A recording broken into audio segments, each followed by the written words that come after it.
She said, "What a useless fellow you are. You think you're a great writer. Think you're a great writer, no?" You are a cancer warrior as well. I suffer from a clutch of very serious ailments called how even 1 second is important. They think kids' books are meant for kids only. But actually, there is so much more to learn from kids' books. And this is the only book in this space.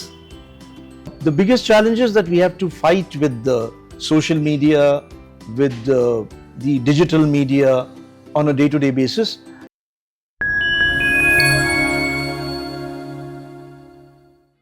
Hi, welcome to Kydzadda's Tantrums to Triumphs, episode 3. Today we have with us a storyteller and an author, Mr. Ramendra Kumar.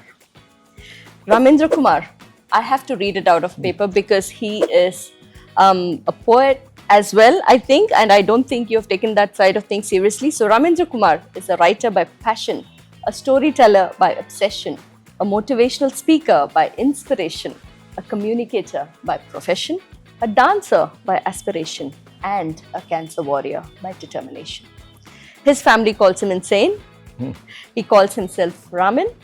He has written 51 books and his work has been translated into 32 languages.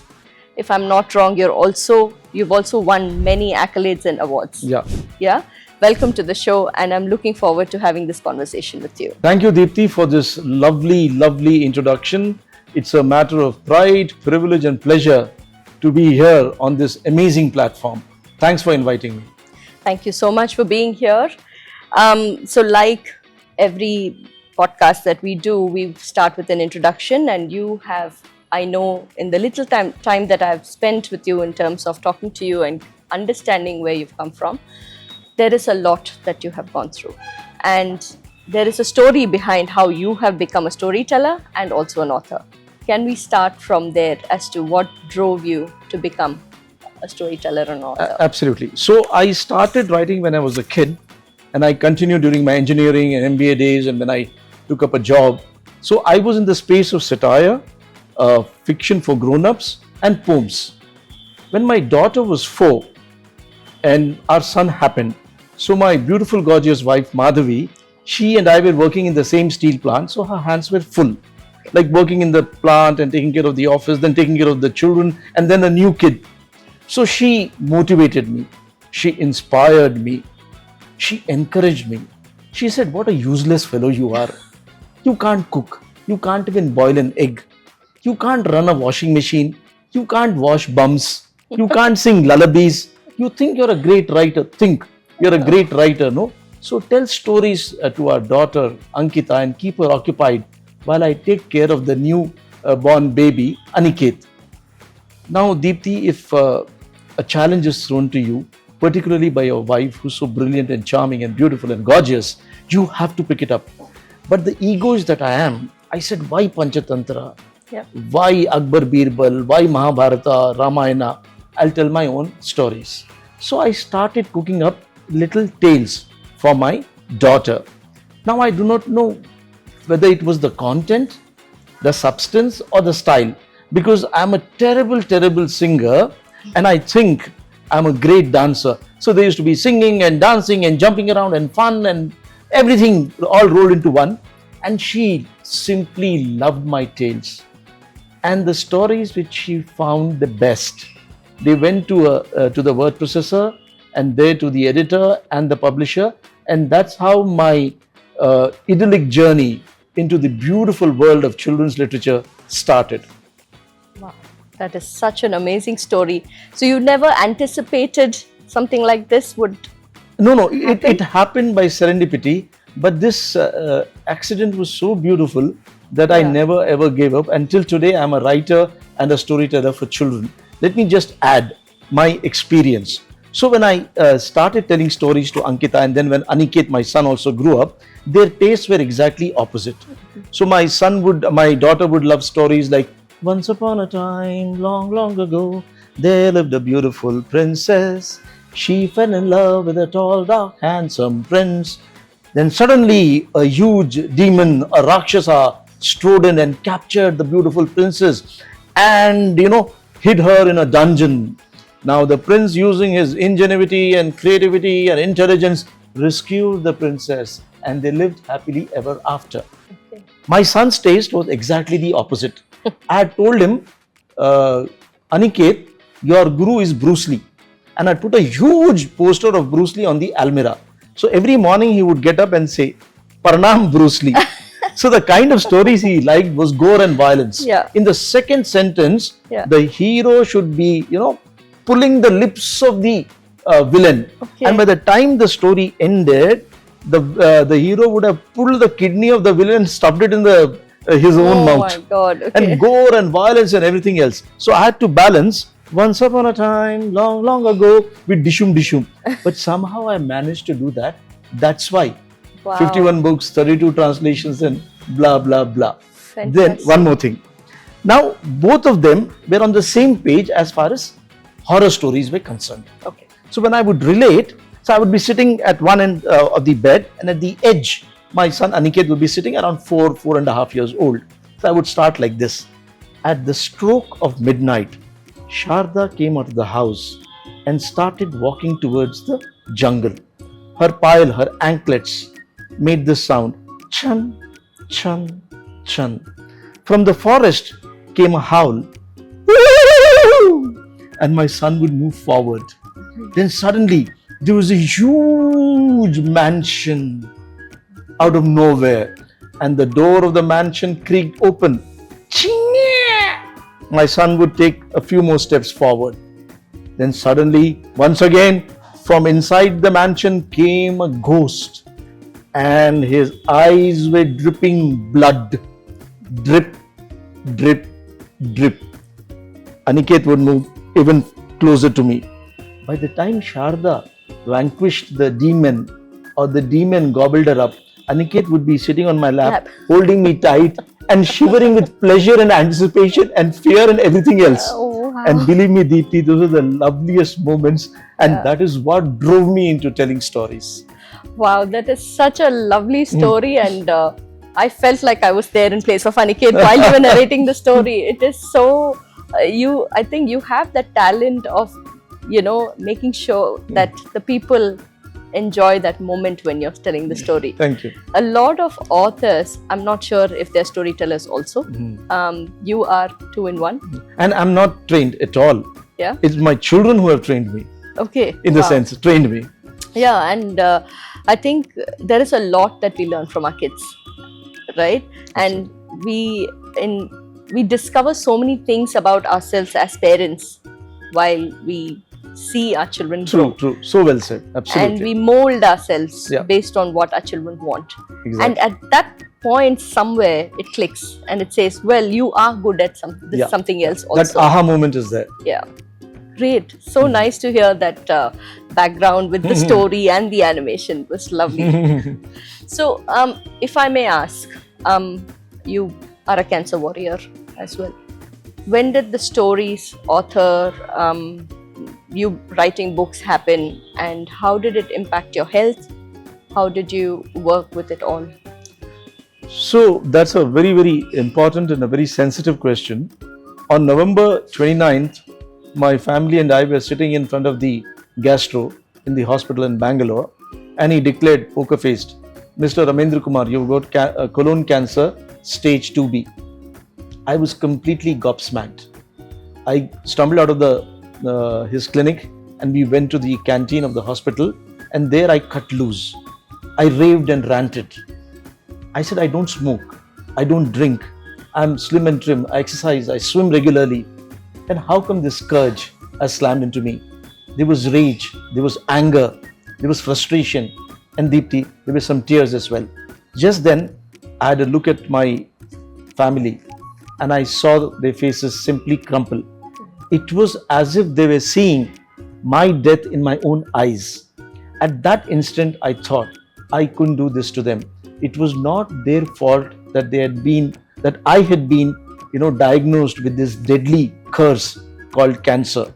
And for me, my family has always come first, every time. So I decided to shift the narrative, create a new paradigm, write my own story, live it and love it. As a writer, a storyteller and an inspirational speaker, I knew I had to rewrite a new script. I've had a very tough childhood. My parents divorced when I was 16. I'm a suicide survivor at the age of 15. I suffer from a clutch of very serious ailments called brittle diabetes, where the sugar levels move from one extreme to the other. Another ailment called silent thyroiditis, where the thyroid levels operate on the extremes.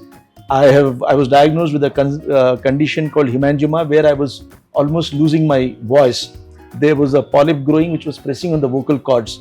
I was rushed from Rourkela, where I was working, to Apollo Hyderabad. A very critical surgery was performed, and luckily it went off well. I've had trysts with COVID and tuberculosis and then cancer. Throughout all this, I managed with my own, what I call, exclusive mantra of fighting every tumor with humor.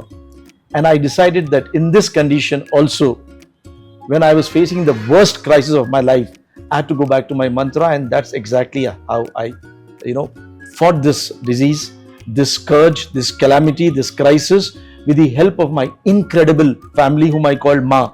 Amitabh Bachchan had his Ma in Diwar, my Ma, Madhvi, Ankita and Aniket. They were with me, and my online and offline friends. And I think my resilience and optimism, together we created an ecosystem of positivity which helped me claw back from the door of death to the kingdom of the living.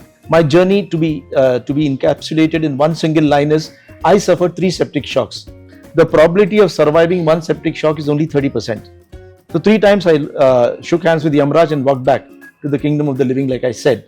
4 major surgeries, 10 rounds of chemo, 5 rounds of radiation, and I was in the ICU for 40 days.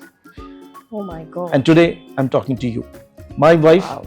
Savitri, to my Satyavan. Wow, that is quite a story there, and I am not sure how you have survived it all. You are such a I'm losing words. Frankly, I'm losing words today because you're such an inspiration. People give up very soon with little things that happen in their lives. It could just be a fight with the spouse. Yeah. It could just be, things not turning the way they want it to turn. This is a great lesson here for everybody. Thank you. And I think you have proven to the world that you can do what you want to do. I think your determination, your willpower is what has been your biggest strength. Correct me if I'm wrong. And my family. And your family. Wow. That is a wonderful story, and I'm sure there is a lot more that you're going through because the treatment is continuing. I was declared cancer-free a year later, but in cancer, there is no such thing as cancer-free. Yeah. Because it's like a stealth warrior, it can always creep back. Yeah.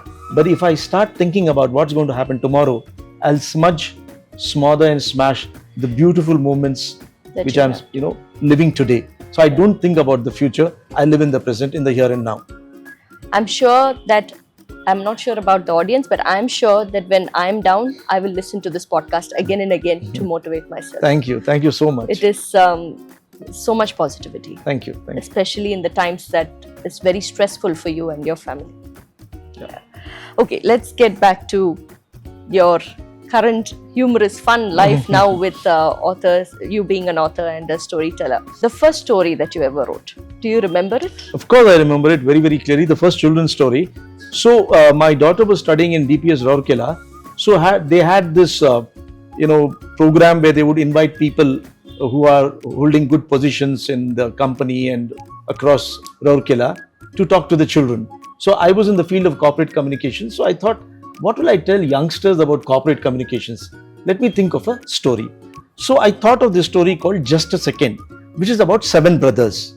Second, minute, hour, day, week, month and year. And it is about the importance of time. How even 1 second is important. Wow. So this was the first story and the kids simply loved it. In fact, we went to my daughter's class teacher's house 3-4 months later. So she told us that, Mr. Kumar, the kind of impact your story had, you will not believe. Because today I was talking to, just 2 days back, I was talking to a kid, to my class about hygiene. So one of the children, just 7-year-old, he raised his hand and he asked me, is hygiene as important as the second? So I asked him, what are you talking about? So he said that day an uncle had come, he said second is very important. So Mr. Kumar, your story has stayed with children even after 3 months. And Deepti, I thought that if I can create that kind of an impact on young children with my stories, then this is the space I should be in. Wow. So that was the impact, or that is the effect which my first story had on me. And I continued my journey. And that is really a big motivating factor, right? For you to continue writing stories and, getting that feedback from people. Correct. Really helps you move forward. Absolutely. Fantastic. So I just wanted to understand if you use your personal experiences to write stories or you create them like fictional stories. So let me illustrate this by, it's a very important question. So now this book of mine, Against All Odds, this has been published by Penguin Random House India and has done extremely well. So now this book is about a 12-year-old guy who's passionate about football, but he has one arm too short. One arm is short. Okay. So he's in Kolkata where people are really not too much concerned and he's allowed to play. Then he moves to Rourkela. It's a small place, but there the coach says that you are handicapped so you cannot play. And he's subjected to a lot of bullying. So this is drawn from my personal experience because when I was a child, I was very odd looking. People would call me monkey brand and all that. And I was very skinny and weak. I was subjected to one hell of a torture. But I would withstand that with my own little resilience. There is a line in Rabindranath Tagore's Gitanjali. Don't bend your knees before insolent might. So that had got into my head. So I would stand up to them. So this book essentially is about standing up to bullies and fighting with resilience, fighting with a never die spirit, and accepting every challenge. So this guy accepts the challenge, fights it out, shows that resilience, gets into the football team, and does well for the school. So this is a combination of personal experience and a lot of fiction. So most of my stories are a mix of both. Yeah. So there is fiction, there is imagination, there is creativity, and somewhere, at times, those strands of personal, thought or what I've lived through. Yeah. Oh, fantastic. I think every child should read that story, and sometimes maybe even adults should. Yeah, adults definitely. should. Adults don't give stories so much importance as they should, right? They think kids' books are meant for kids only. But actually, there is so much more to learn from kids' books also for adults. Absolutely. As we grow, we tend to forget that there is joys in little things. There are little hurdles that we go through life and we take them very seriously and we beat ourselves up. But these morals from these little books that you read sometimes, they resonate with us. True. Yeah. So coming back to writing, the famous writer's block. Have you had a writer's block, and if you did, how did you overcome? So my beautiful, gorgeous wife believes that I'm a blockhead. She's convinced, but I never had a writer's block. Okay. For the simple reason that I shift genres. Like I've written across different themes and flavors. This book I've already talked about. This is a picture book for very young kids, 3-year-olds, 4-year-olds. This is a book of horror stories for 12 plus. Then this is a biography of the person I admire the most, APJ.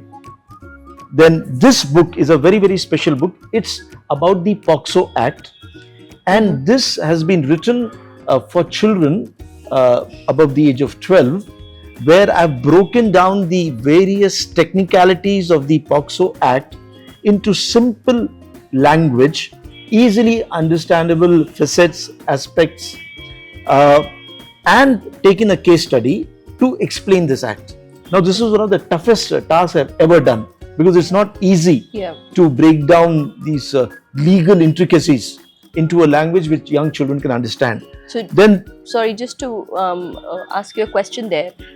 Did you have to read through the POXO Act? How much time did you spend? I had to read through the POXO Act a number of times. I had to be in that space, and I also had to be very careful, because POXO Act talks about a certain situation where the children is a child is sexually or physically exploited. So when I'm presenting a case study in that space, I have to be very, very careful that I don't touch upon any taboo subject, and also how do I make the child understand, like I mentioned, those intricacies, and bring out the various facets. Yeah. And this is the only book in this space, in this very, very difficult space, and it's so important because you read in the newspapers, you see on TV and all that these incidents are happening, and they're happening across the country. And this act is one of the strongest, most stringent acts which the government of India has put in place, but people are not aware of it. So my basic objective was to create awareness and understanding. Then I have written a book from the viewpoint of my pet Labrador. So it's a first person account, what my Labrador thinks, especially during the 3 months in COVID, when all 4 of us, my family, were together, and how he enjoyed those 4 months, more food to eat, more love to get, and everything else. So it's written from his viewpoint.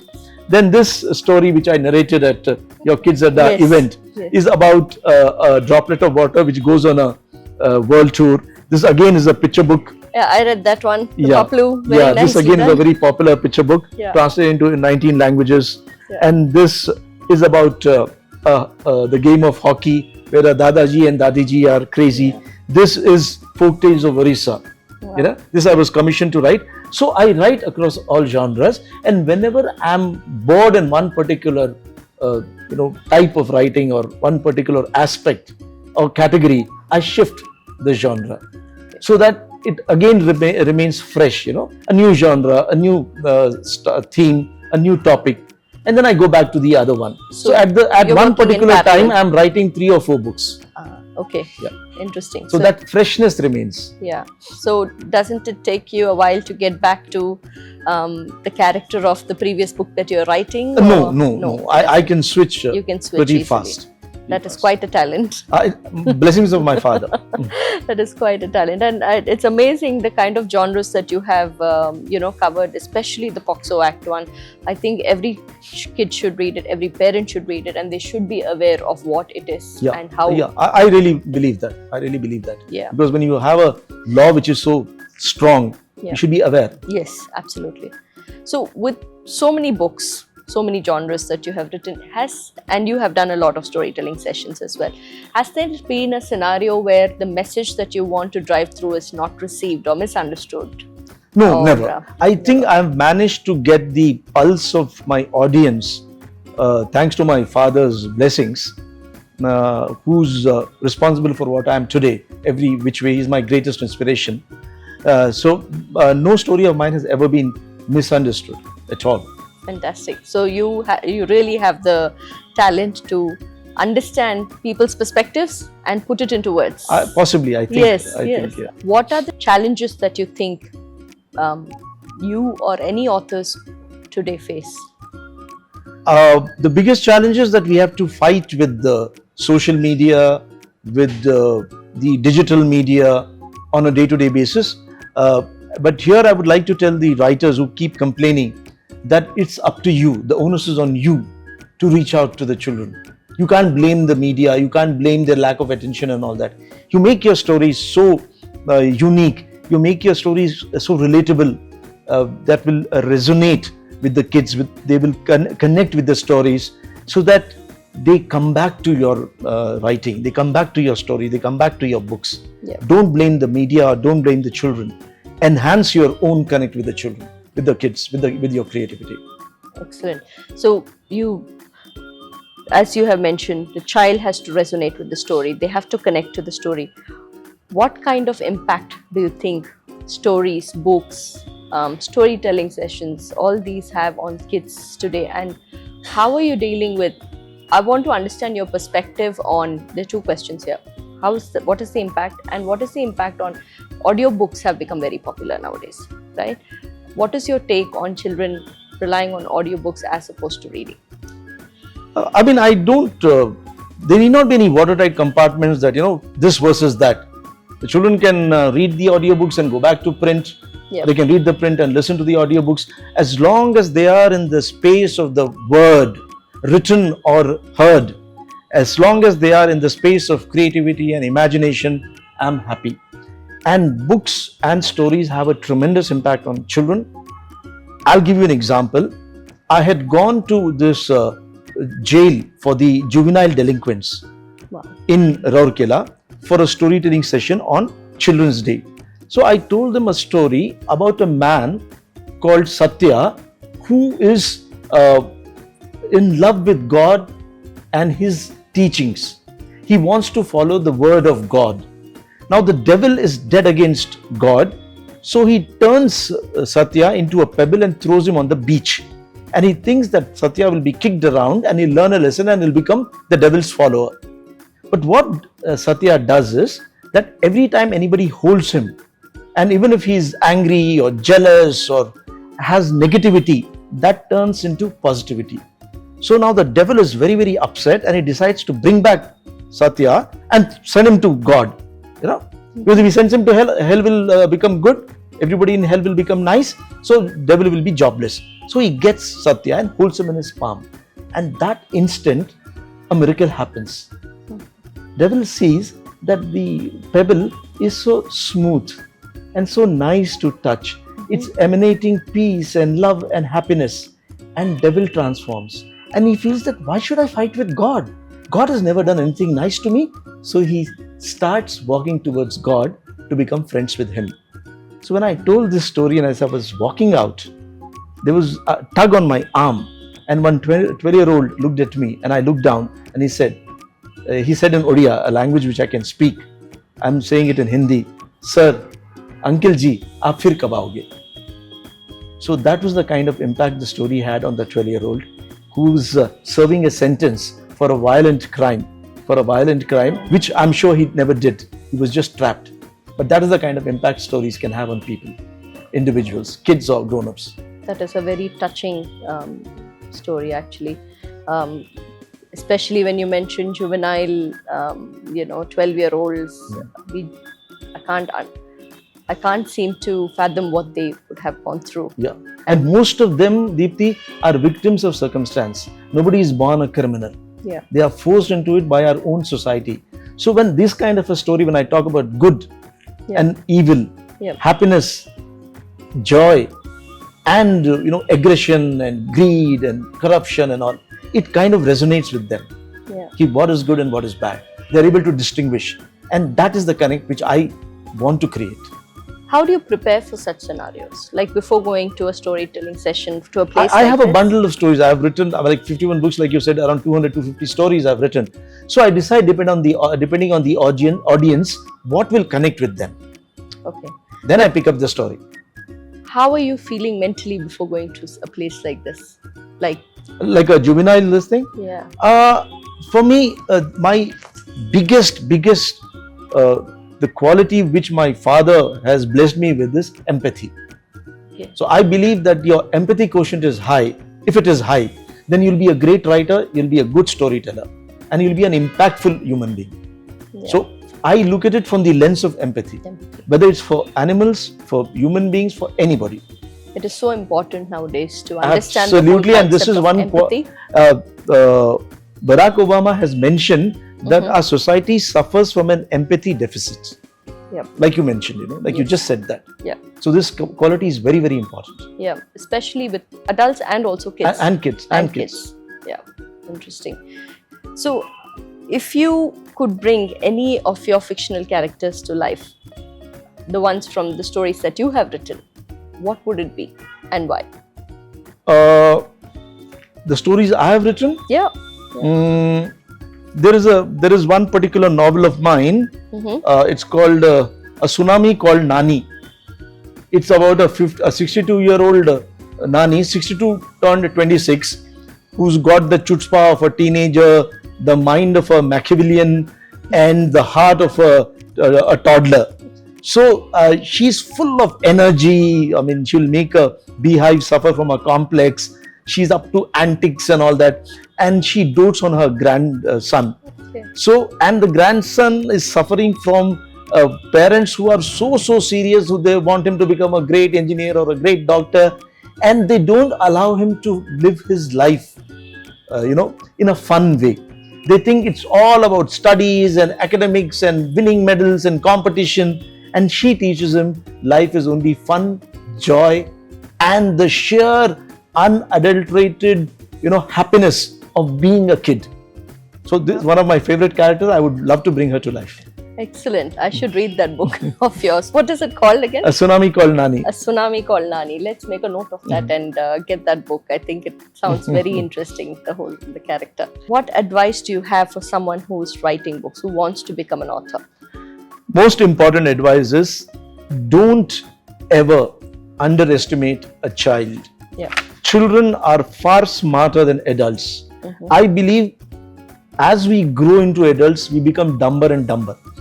I'll give you an example. I'd gone to a conference of children's writers where the head of a library, international library in Delhi, was addressing the audience. And she said that when you write for children, you have to go down to the level of children. So during the Q&A, I raised my hand and I said, ma'am, whatever you said was great, but you got the direction wrong. Writers should not go down to the level of children. They have to rise up to the level of children, because children are closest to God and God lives there, not down here. Wow. The entire hall broke into applause, and during lunch break, she was running with a visiting card to get an introduction of mine. So what I'm trying to say is, I would like all writers to understand this. Never ever patronize. Talk down to the child. Yeah. Right? That is the most important thing. And be childlike. Yeah. Be in that world of innocence and wonder and imagination and creativity and fun. Yeah. If you do that, you'll be an impactful writer. You'll be an excellent writer. Success is not important, excellence is. And you'll achieve that. That is such a wonderful message.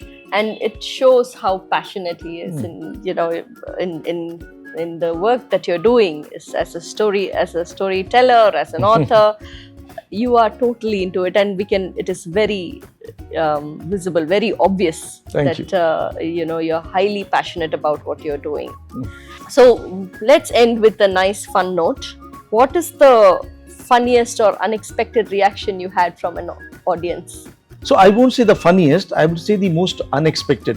So I was called by called for the Vizag Junior Literary Festival, and I was told that I have to take a session for children who are speech and hearing impaired and who are in the autism spectrum. And I was told that an interpreter would be there. But when I started telling the story from this book of mine, I found that the interpreter, she was not using sign language. She was just trying to make gestures, and it was not connecting. So I started telling the story, and it really, really resonated. The kids were responding.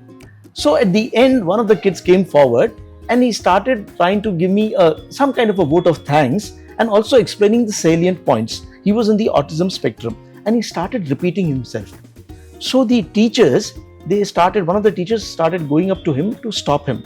So I gestured to her that please don't do that, because the other kids are watching, If we discourage, everybody else would be discouraged. So he narrated for 2-3 minutes what he liked about the story, and he saw that I was encouraging him. He came up to me, he gave me a hug, and he started crying, and he said in Telugu that next time I will write a story for you, tell a story for you, and sing a song for you. And he hugged me. So when the audience just stopped like that, and after the session they came and started asking me, are you trained to tell stories for children in this spectrum, autism spectrum, and speech and hearing impaired? I said, no, you don't need training. You just need a heart-to-heart connect. And that was the connect that kid and I created. That's why he and I both cried. Wow, that is such a touching moment, actually. Yeah. And one of the most touching, one of the most heartwarming and fulfilling moments in my writing career. Wow, that is. I think your journey has taught you a lot more as a storyteller, connecting with different kinds of audience, kids, adults. Absolutely. And and that is such an inspiration. Yeah.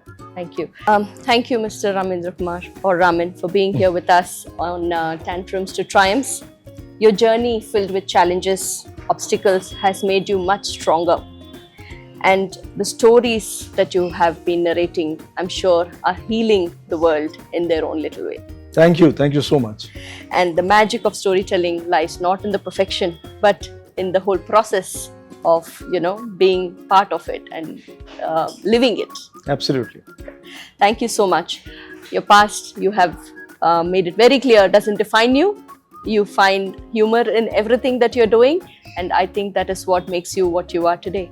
And that is such a big motivation for everybody who is listening to our podcast. And as you can see, nothing can stop you, and don't let anything stop you. Thank you very much for having me. Thank you. My here. pleasure. My Thank pleasure. you.